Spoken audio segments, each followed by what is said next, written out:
So now for third talk for today is Ubirajara Theodoro Schier, Wittgenstein Epistemology of Religion and Non-Fideistic View. Ubirajara. Hello, good morning.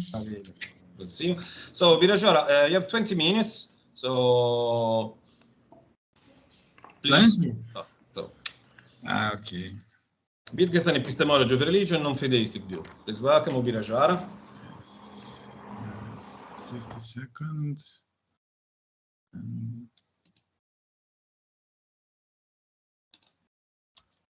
So, can you see my screen? Hello? Yeah. Okay. So, thank you for everyone to this opportunity to present my work. It's proposed. So, my name is Ubirajara from São Leopoldo, Brazil. I'm a student from Unisinos. And my idea is to defend a non-fideistic view from using Wittgenstein ideas applying to our religious beliefs. And my presentation, I divided in 4 main topics. The first one, I will say about Wittgenstein and the religious beliefs. The second part about the language games and the fideism. And the third part, I will say about my non-fideist interpretation. And for the last, what I call the final beliefs. So there's the 4 main parts of my presentation. And okay, this is like an introduction. I think it's important to say from where I started. After reading some articles saying something about the Wittgenstein fideism, about epistemology of religion, I decided to read directly to the Wittgenstein ideas. So the main reference that I used in my study was the philosophical investigations, and this second one, the lectures, conversations on aesthetics, psychology, and religious beliefs. And from these references, I saw that the main content that people use is the language games from the philosophical investigations, and from the second reference is the interview. So, professor? Sorry?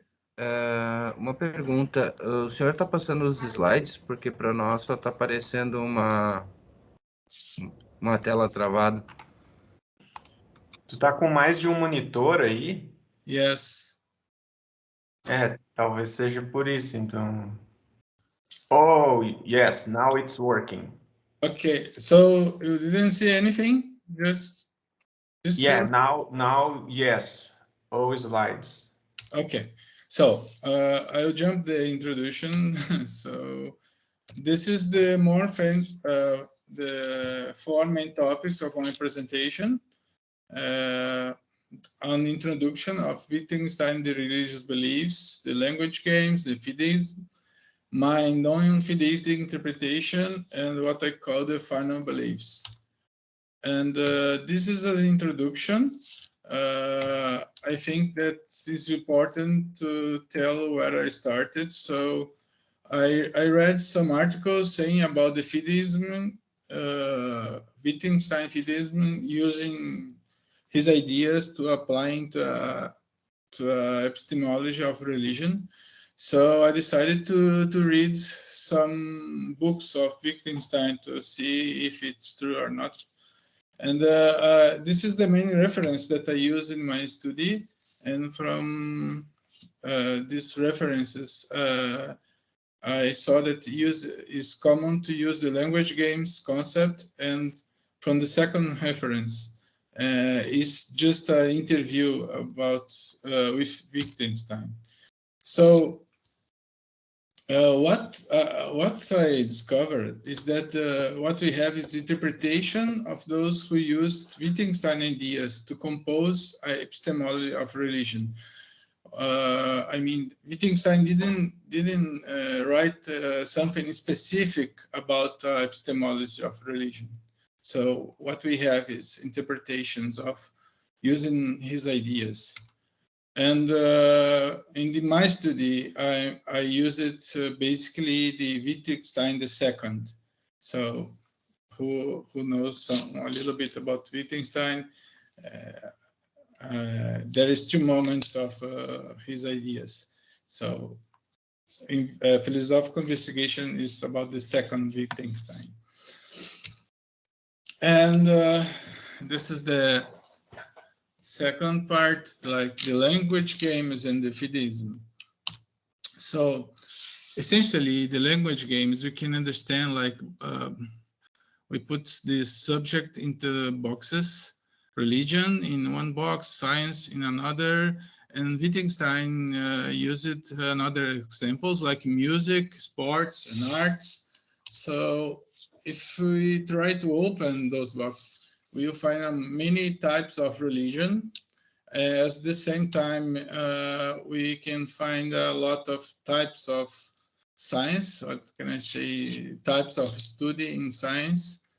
And the same happen in music, types of music and types of sports and in arts. So language games is that you understand each of them like a language game that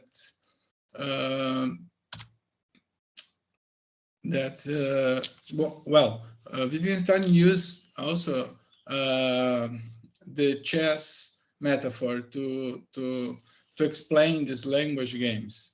So each language games has its own rules. So you need to know the rules, and also each language games has also the players. So people that are playing this game. So for Wittgenstein, in my interpretation, each language game is we can understand by a chess game when we are playing chess. And so the Fideism say that the religious beliefs as language games are self-contained. So each religion has its own rules. That's the objection of these ideas to use language games into epistemology of religion. And that's why the religion beliefs are free from proof and or justification needs. So that's the second point of the objection. And the third point is that the meaning is only for those who are playing the game. So because they are self-contained, the meaning is you cannot understand the meaning who are not playing. So that's why it's common to say that Wittgenstein Fideism the religious beliefs has no epistemological value. So that's the main objection that I want to give another view. But at this moment, if we use only the language games concept from Wittgenstein, I agree with the Fideism. So, but we have a lot more that from Wittgenstein that we can consider. So now the third part, it's what I call my interpretation to build a non-fideistic view. And in this non-fideistic view, I use also the language games that I already explained. And the second concept that is so important in the language game is what Wittgenstein called as Lifeform. So Lifeform is like the atheists can say that, I don't believe in eternal life, reincarnation, karma, God, and so on. And religious persons maybe will say that I believe in eternal life, reincarnation, karma, God, and so on. But what really matters when Wittgenstein say as life form is how these persons live their lives. So maybe it's common that we will find atheists living more than a religion person, and also the contrary. So it's not matter. What they say is not really matter. Is what matters is for the life form is how they live their lives with these beliefs. So that's a concept very important that I thought. So I use this metaphor like life form as the effects of the electricity. Maybe we don't know how it works, electricity, but we know how to use it. And we know also that you can touch the power wires. So life form for me is very important that I can extract two main conclusions. Like life form is the measure of a believer's strength. This is not my conclusion, it's Wittgenstein's. I found in his books. So it's a measure that says that the belief is strong or weak. But for me, I think it's more than that. It's like life form is, we can understand the life form as the effects of the beliefs. So I think it's very important. So I use these two concepts. And the third, when Wittgenstein says meaning as use, I can take this literally and say meaning as really use. So it's not only by talking or listening, but using it like playing the game. So if we try to buy some swimming online course, I think maybe you can learn something like in front of the computer, but if you don't go to a swimming pool or a lake or a sea and try to swim, I think you will not really learn about how to swim. So it's not only it's something practical. And also, if someone went to the restaurant, they saying something about the food without tasting the food, just reading the menu. So I think this concept can be very useful, and I use it to build my non-fideistic view. And for the last, I called this is it's not a Wittgenstein concept, but it's a conclusion of mine. And about the box, the box, if you understand the religious belief as a language game, as a box, the box is open. Like Wittgenstein didn't say that this box is closed. So there's maybe he say that the meaning will not. You cannot. You need to jump into the box to get the meanings. So for ending, I call final beliefs, and so in my non-fideistic view, I use these four main concepts. From where I conclude that you find the meaning not only knowing the rules, but also playing the game. So you need to be something not theoretical, but practical. The second conclusion that I want to say that maybe it's better to try first to understand someone's life form and later their beliefs, because I think it's better to know first the effects and later what some person believes. And the third is that the box is open for anyone who wants to jump into it. So it's not something that you cannot learn, but you need to go there. So if I consider the Wittgenstein fideism, I think I don't believe anymore that the religious beliefs are self-contained, but I think the religious belief is still free from proof and justification, because there's something that you need to go to check to discover the meaning. So it's just the opposite way.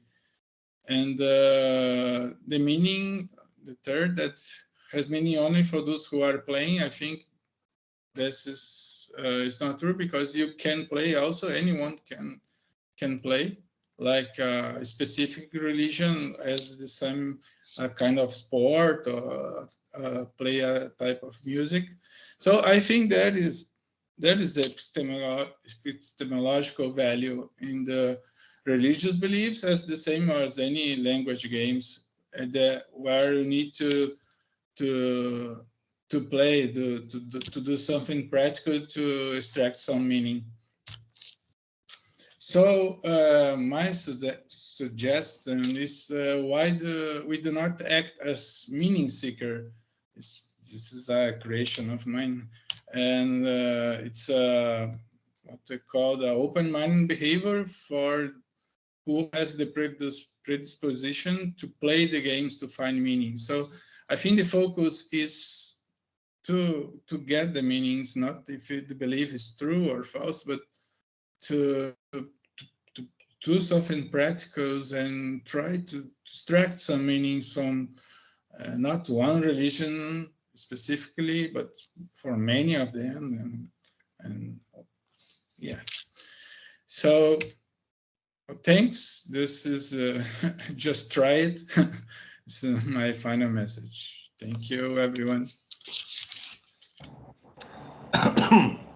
Thanks a lot, Ubirajara. Interesting talk. Okay, so we have room for questions. Now I can see my face on the screen. Pode parar de compartilhar, Ubirajara. Ubirajara. Sim. Valeu. Obrigado. Então, so questions?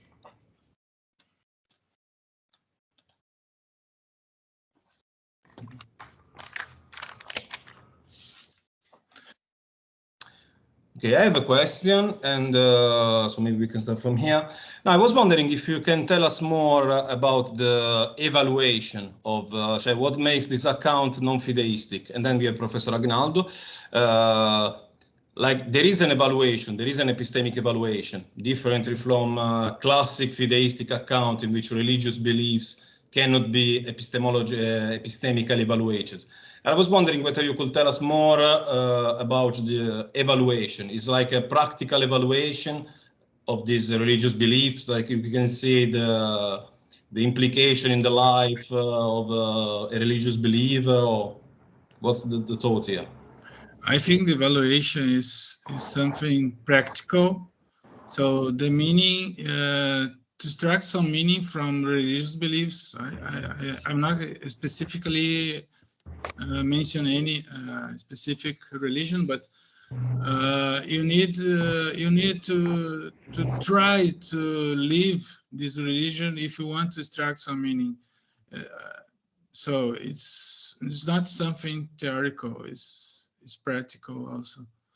The meaning is not like Wittgenstein says.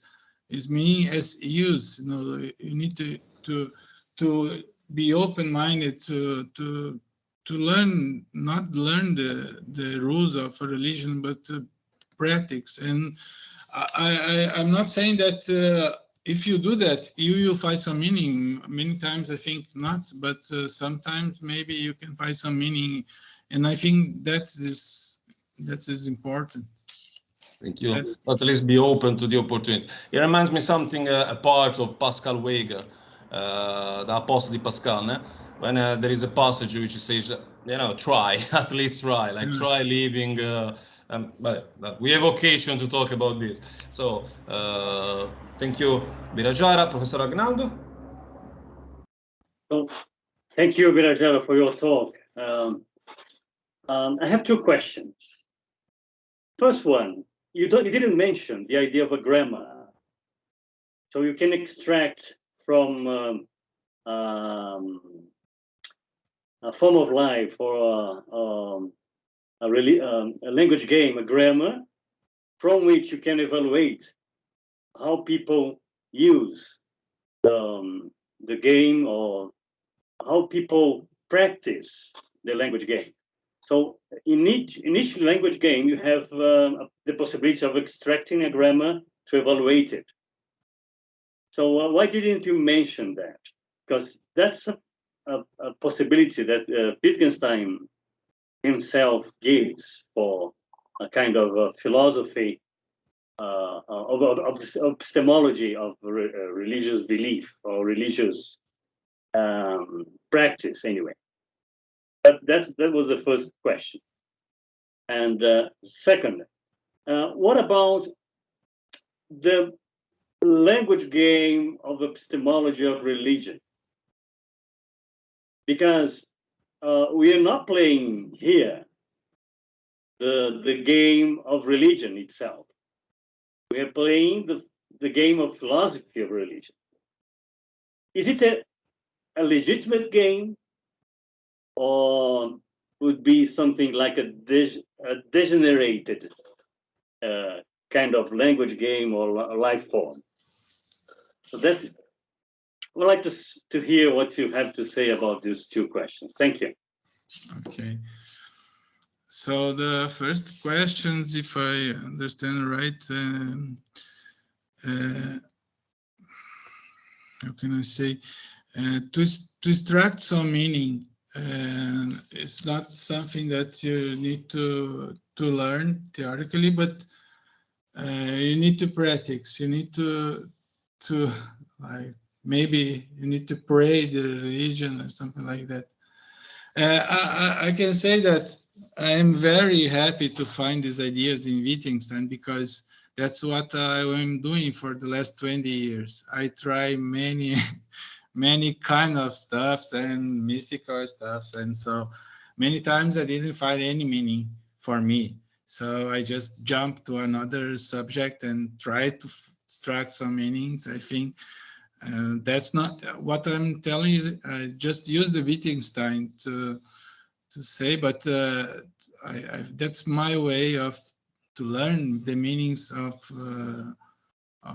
some subject. Like I try Buddhism and Christianism and many other religions. So I found some meanings in each of them.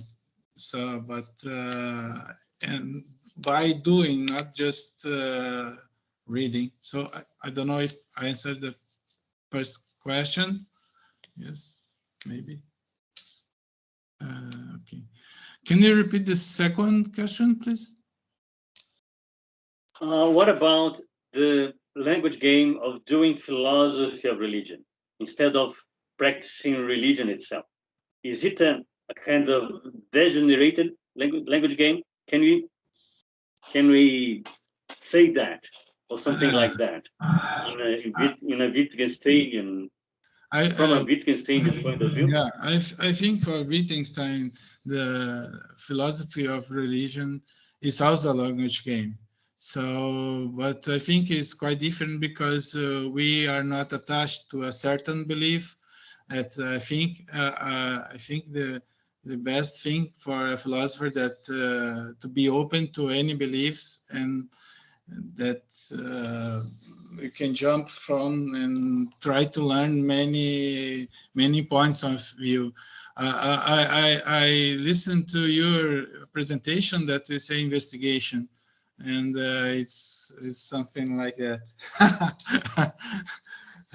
But what can I say is just not theoretical, but the meaning, some meaning you need to practice. I'm not saying that you need to follow some religion to get the meaning, but you can try for I don't know how long you want.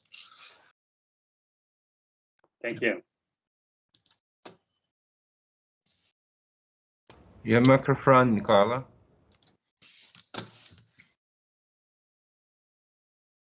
Microphone is off. Sto continuando a falar sopra me mesmo. Okay, so thanks a lot. Okay, we have another question. Professor Tagliaferro, I've seen you raised your hand. I think Professor Portugal more or less got to my question, but I'll raise a slightly different one, and that is, thank you for your paper, by the way. Thank you very much. What is it about religious language games or forms of life that would make it different than, say, choosing between Marxism and being in favor of a free market economy? In other words, would being a Marxist be kind of like a language game and a form of life? There's what to do as a Marxist, what to believe, and how to order your life. There's what it is to be a free market economist and the like. So what is it about religion, the religious form of life, that distinguishes it from, say, Marxism versus free market? So I can say that you'll find also people who defend one point of view, but living in another way, in a different way, like people who say that Marxism is the right theory, but if you see how they live like in a free market. So and also the contrary. So that's why I suggest to check first how someone lives and then check their beliefs, because maybe you'll find a hypocrisy a lot of people. So, but the real meaning is when you find someone that live what he believes. So that's the best way, I think. Thank you very much. Well answered. Thank you. Nice. Thanks a lot, Ubirajara. Thanks for the questions. Okay.